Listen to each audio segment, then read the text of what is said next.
120 g di farina Manitoba, 80 g di farina per pizza, 125 g di acqua, con 2 cucchiai di olio di oliva extravergine e un cucchiaino raso di sale.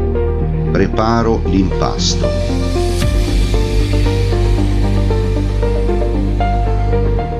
Lavoro la pasta per una decina di minuti, poi la faccio riposare mezz'ora e la divido a metà.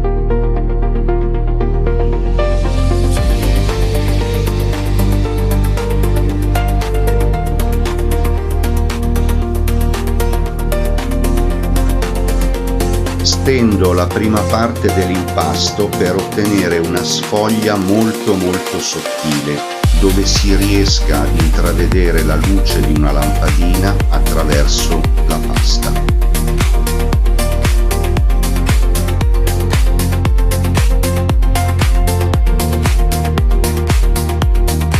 Ungo una teglia con evo e ci dispongo sopra la sfoglia che ho appena ottenuto.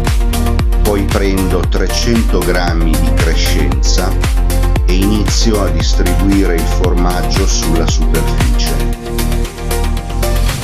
Stendo la seconda parte dell'impasto che vado poi a posizionare sopra. Schiaccio con le dita i bordi della pasta per farli appiccicare. Poi inizio a bucherellare la focaccia con uno stuzzicadenti e la schiaccio con le dita.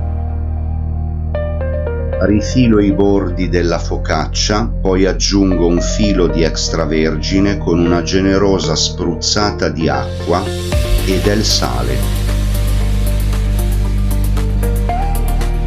Nella parte bassa del forno a 220 gradi per 16 minuti e quando è pronta la inumidisco ancora un po'.